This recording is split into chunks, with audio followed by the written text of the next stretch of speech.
আরে এটা কি মনে হইতেছে তো কিছু লেখা আছে এই জায়গায়। আচ্ছা পরে দেখি। যত গভীর এই সমুদ্রের পানি, উপরে এসে শোনাও জলপরি তোমার কাহিনী। আরে তুমি তো সত্যিকারের জলপরি, প্লিজ আমাকে কিছু করো না। আমি তোমাকে বিশ্বাস করে উপরে এসেছি। আরে না না, আমি তোমাকে কিছুই করব না, তুমি ভয় পেও না। হ্যাঁ আমি জলপরি, আর আমি আমার পরিবার থেকে দূর হয়ে গেছি। আর মানুষজন যদি জানতে পারে আমি এই জায়গায় আছি, তাহলে আমাকে মেরে ফেলবে। আমাকে হেল্প করো। আরে কান্না করো না, আমি তোমাকে হেল্প করব। কিন্তু কি হেল্প করব তোমার আমি? যখন আমি আমার পরিবারের সাথে এসেছিলাম তখন আমার ম্যাজিক বই হারিয়ে গিয়েছে, প্লিজ ওইটা আমাকে নিয়ে এসে দাও। আচ্ছা ঠিক আছে, আমি নিয়ে এসে দিতেছি তোমাকে।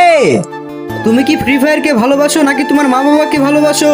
যদি তুমি তোমার মা বাবাকে ভালোবেসে থাকো তাহলে ভিডিওতে লাইক করে চ্যানেলটিকে সাবস্ক্রাইব করে দাও।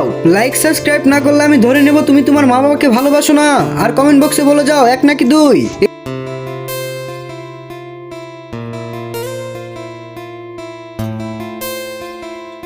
এই যে নাও। আমি আমার বই পেয়ে গেছি। এখন আমি আমার পরিবারের কাছে ফেরত যেতে পারবো। ধন্যবাদ তোমাকে। ভিডিওর পার্ট 2 দেখতে চাইলে ভিডিওতে লাইক করে চ্যানেলটিকে সাবস্ক্রাইব করে দাও।